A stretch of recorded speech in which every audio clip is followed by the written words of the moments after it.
নমস্কাৰ বন্ধুসকল, C U এগেনৰ আজিৰ ভিডিঅ'টোলৈ আপোনালোকক সকলোকে স্বাগতম জনাইছোঁ। আশা কৰোঁ আপোনালোকে ভালে আছে। বন্ধুসকল, আজি মই আপোনালোকক দেখুৱাবলৈ চেষ্টা কৰিম ভীমকলৰ গছৰ পৰা কেনেকৈ খাৰ প্ৰস্তুত কৰা হয়। আহকচোন বন্ধুসকল, আমি ভিডিঅ'টি আৰম্ভণিৰ পৰা শেষলৈকে চাওঁ। বন্ধুসকল, ভিডিঅ'টো যদি ভাল পায় লাইক আৰু শ্বেয়াৰ কৰি দিব, লগতে ছাবস্ক্ৰাইব বাটনটো টিপিবলৈ নাপাহৰিব কিন্তু। ধন্যবাদ। বন্ধুসকল, এইবোৰ যে আপোনালোকে দেখিবলৈ পাইছে, এইবোৰ হৈছে ভীমকলৰ গছ। আচলতে কলাখাৰৰ বাবে ভীমকলৰ গছহে বেছি উপযুক্ত। আজিকালি কিন্তু গাঁও অঞ্চলতো ভীমকলৰ গছ খুব কমেই দেখিবলৈ পোৱা যায়। অসমীয়া খাদ্য সম্ভাৰৰ খাৰ এক অবিচ্ছেদ্য অংগ বুলি ক'ব পাৰি। অসমৰ যিসকল জনজাতীয় লোক আছে তেওঁলোকে বেছি খাৰৰ ব্যৱহাৰ কৰা দেখা যায়, আৰু তেখেতসকলৰ খাদ্য তালিকাত প্ৰায়ে খাৰেৰে তৈয়াৰী এখন ব্যঞ্জন থাকিবই।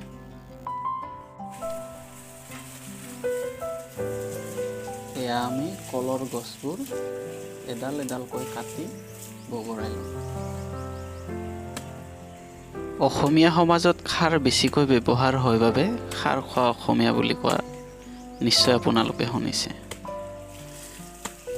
এতিয়াও কিছুমান জনজাতীয় লোকে ভালকৈ কথা ক'ব নাজানাৰ বাবে খাৰ খোৱা জিভা ওলাই কিবা কিবা বুলি কোৱা শুনা যায়। এতিয়া ইয়াক আমি সৰু সৰু টুকুৰা কৰি শুকুৱাব পৰা ঠাইলৈ লৈ আহিছোঁ।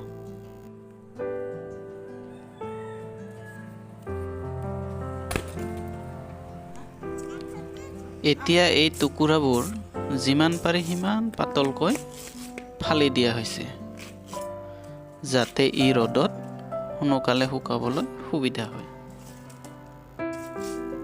বন্ধুসকল, আপোনালোকে বাৰু জানেনে, অতীতত অসমৰ যিসকল অনাৰ্যমূলীয় লোক আছে, অৰ্থাৎ জনজাতীয় লোকসকল, তেওঁলোকে নিমখৰ সলনি আঞ্জাত খাৰ ব্যৱহাৰ কৰিছিল। আৰু আঞ্জাত খাৰ ব্যৱহাৰ কৰা প্ৰধানতঃ দুটা কাৰণ আছে।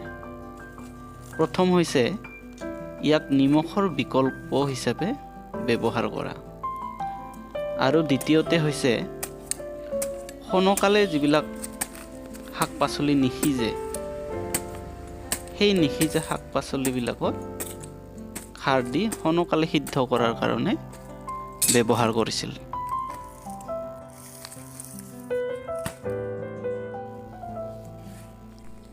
বন্ধুসকল, কলগছবোৰ ফালি দিয়াৰ পিছত এইদৰে আমি ৰ'দত প্ৰায় এসপ্তাহমান শুকাবলৈ দিম। ভাল ৰ'দ দিলে প্ৰায় এসপ্তাহত শুকাই যায়। বন্ধুসকল, কলৰ গছটোৱে যে খাৰ ব্যৱহাৰ কৰে তেনেকুৱা নহয়। কলৰ যিটো আলু আছে তাৰ পৰাও খাৰ তৈয়াৰ কৰা হয়। আনকি কলৰ যিটো বাকলি, সেই বাকলিৰেও খাৰ প্ৰস্তুত কৰা হয়।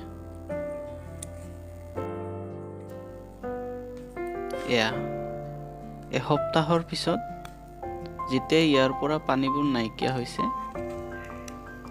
অৰ্থাৎ জুইত পুৰিব পৰা হৈছে, তেতিয়া ইয়াক জুইত সুন্দৰকৈ পুৰি লোৱা হৈছে। পুৰি যেতিয়া ইয়াক ছাই হ'ব,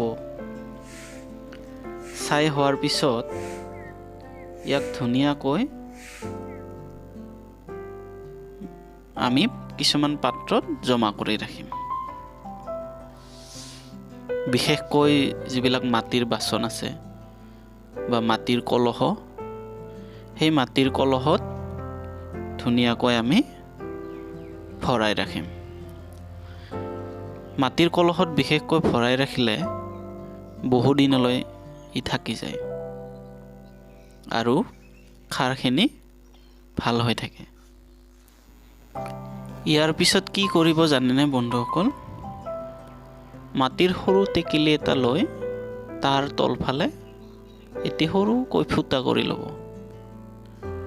ফুটা কৰি লোৱাৰ পিছত তাৰ ভিতৰত খাৰ ভৰাই পানী ফিল্টাৰ কৰাৰ নিচিনাকৈ নিগৰিব দিব।